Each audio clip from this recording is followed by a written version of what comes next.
4 ఏళ్ల నుంచి రోడ్డు పోతామని బంద్ చేసిండ్రు. ఇబ్బంది అవుతుంది. మంచిగా ఉన్న రోడ్డు తీసేసి బాగా ఉనుకలు గొర్రెలు కంకర్ల ఉండలేకపోతాను. జనము యాక్సిడెంట్లు అవుతాయి, ఇట్లా పొక్కలు అయినాయి. మరి చూడండి పెద్దలు ఇవ్వలు బైకులు గీకులు అన్ని పోతాయి, యాక్సిడెంట్లు అవుతాయి. ఏ భయంలో అయితే పోకపో ఆ రోడ్డు ఉంటే రోడ్డు చేసి మనం చేసిండ్రు. పోస్టులు లేదు ఏం లేదు. 3 సంవత్సరాల నుంచి ఇట్లా చేసిండ్రు రోడ్డుని. ఎప్పుడు పొయ్యాలి చూడాలి, వచ్చి పెద్దలు వచ్చి చూసి దాన్ని మంచిగా చేయాలి. దాని పరిస్థితి ఏందో డాంబర్ వేయాలి, దాన్ని చూడాలి, చక్కగా సామాన్ చేసి పొక్కలు ఎట్లయినాయి, ఇది ఎట్లయింది.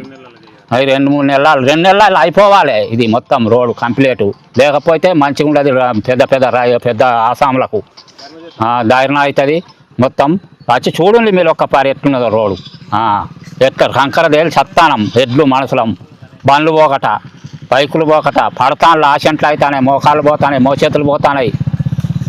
నీళ్ళు ఆయన మోరిలో పడ్డాడు, పొక్కల పడి మోరిలో పడ్డాడు. చచ్చిపోయేటోడే బతికిండు. 3 సంవత్సరాల నుంచి పని చేసిండు మమ్మల్ని. చక్కగా 50 ఏళ్ళు అయితే పోకపోవా మాకు ఆ రోడ్డు ఉంటే తీసి మనం చేసిండు. ఇప్పుడున్న గవర్నమెంట్ పట్టించుకునేలేదు మొత్తమే రోడ్డుని. గుమ్మల్ల పెళ్ళి ఇటు పోయేది, ఇట్లా చాయితరపేట పోయే రోడ్డుని